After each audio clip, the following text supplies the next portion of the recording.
SpaceX's Starship is a two-stage Super Heavy Lift launch vehicle comprising the Starship spacecraft and the Super Heavy booster. It has the potential to revolutionize space travel. Fully reusable and designed for ambitious missions, Starship could not only facilitate humanity's return to the Moon, but also pave the way for colonizing Mars. Let's dive into its fascinating evolution. The first rumors. During its early development, Starship underwent several name changes and design revisions. Initial rumors refer to it as the Mars Colonial Transporter, MCT.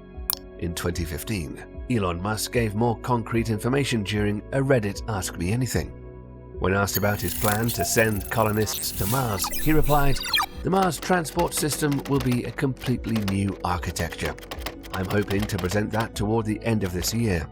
Good thing we didn't do it sooner, as we've learned a huge amount from Falcon and Dragon." At that time, the booster was known as BFR, which Gwynne Shotwell claimed stood for Big Falcon Rocket, though Musk implied a more colourful interpretation. The spacecraft itself was called BFS, Big Falcon Spaceship. But here's the twist. Musk almost named it after a sci-fi cult classic. In September 2016, Musk tweeted, "Turns out MCT can go well beyond Mars, so we'll need a new name." One user suggested Heart of Gold, referencing the ship from The Hitchhiker's Guide to the Galaxy, to which Musk replied, "That's my favourite fictional spaceship, powered by improbability." Soon after, the system was renamed to the Interplanetary Transport System, ITS. Additional details were unveiled at the International Astronautical Congress in Guadalajara, including an ambitious 12-meter diameter design. Interestingly, fewer than 5% of SpaceX personnel were working on ITS at the time, and the company was only investing tens of millions of dollars annually. Musk estimated that a full development effort would ultimately require about $10 billion. A bold challenger appears. In April 2018, then Boeing CEO Dennis Muilenburg announced that humans could walk on Mars within the next decade, and he was confident the first to arrive would travel on a Boeing-built rocket. In hindsight, considering Boeing's struggles, this was an audacious claim. Starhopper test flight. In August 2019, the Starhopper conducted a 150-meter test flight. This was the first test vehicle equipped with a single Raptor engine.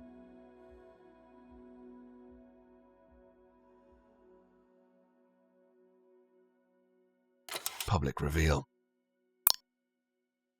SpaceX publicly revealed the current iteration of Starship and the Super Heavy booster during a live stream event. This was the first time Musk used the term rapidly reusable rockets, calling them the critical breakthrough and the holy grail of space travel. Musk also detailed the Starship's atmospheric re-entry and landing sequence. The vehicle would enter Earth's atmosphere at 60-degree angle, fall in a controlled manner, and then reorient for landing. He also introduced the gimbal-controlled sea-level Raptor engines, which can move in all directions. Additionally, he explained the choice of stainless steel over carbon fiber reinforced plastic for durability and cost efficiency. The Dear Moon Project. The Dear Moon Project, announced for 2023, was to be a milestone in space tourism. Japanese billionaire Yusaku Maezawa planned to take 8 artists on a 6-day journey around the Moon aboard Starship. He hoped the trip would inspire new artistic creations. However, the project was eventually cancelled due to Starship's development delays. Instead, Maezawa flew to space with his assistant Yozo Hirano aboard the Russian Soyuz MS-20 mission in December 2021. SN5 and technical milestones. In August 2020, the SN5 prototype achieved another 150-meter flight, this time with a fully stacked tank section.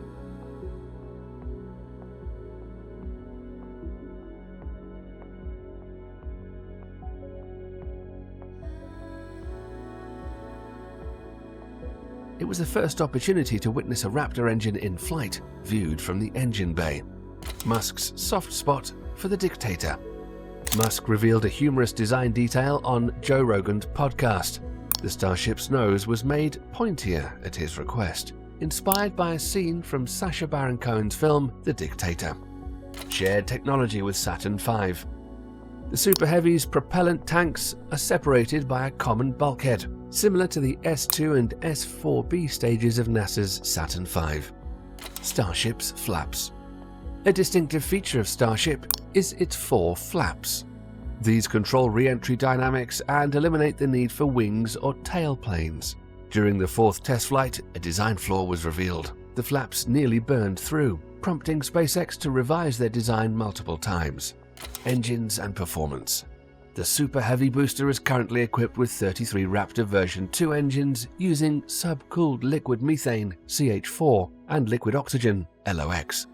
13 inner engines are gimbaled via electric thrust vector control (ETVC), while the outer 20 are fixed. Raptor version 3 has already undergone testing and promises significant improvements. Heatshield. According to Musk, the Heatshield is one of the most critical technologies for a Mars landing. Starship's thermal protection system consists of hexagonal heat-resistant tiles and an ablative underlayer in high-risk zones. We plan to cover this in detail in a future video, as requested by our community. Flight tests. The first integrated flight test took place on April 20th, 2023. Despite some engine issues, it achieved liftoff, but ended after 4 minutes due to loss of control. The second test flight, on November 18th, 2023, achieved stage separation, but the booster exploded 20 seconds later, and the upper stage was lost after 8 minutes. Catching the booster mid-air at the 5th test flight was an historic achievement, a feat no one previously attempted with a rocket the size of a skyscraper.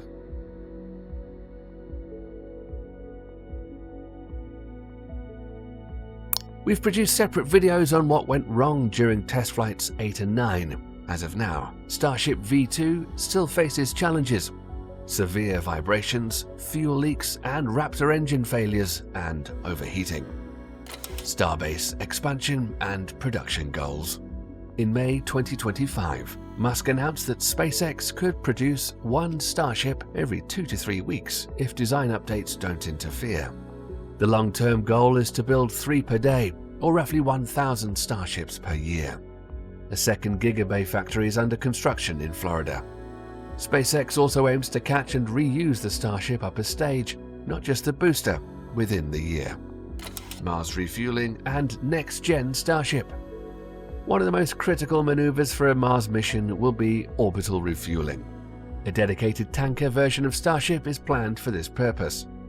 The NextGen Starship version 3 will be larger, optimized for Mars missions, and will feature 3 grid fins arranged in a T pattern instead of 4. The interstage will be more open to facilitate hot staging. The heat shield will be sleeker, capable of handling both Earth and Mars atmospheric re-entry. This version could deliver up to 200 tons to orbit, twice that of Saturn V. A future variant known as Future Starship is also in development, measuring 142 meters in height compared to the NextGen's 124.4 meters. It will feature 6 vacuum and 3 sea-level engines. This version could support missions beyond Mars, including to the asteroid belt. Human Landing System (HLS). Starship HLS is the lunar lander variant selected for NASA's Artemis program. SpaceX plans to build 2 types for its envisioned Moonbase Alpha: a cargo version capable of carrying moon cars and other payloads, and a passenger version. Both will feature retractable landing legs. Conclusion. Will Starship make us a multi-planetary civilization, or will we fall short in our attempt to colonize Mars and beyond? Let us know what you think in the comments.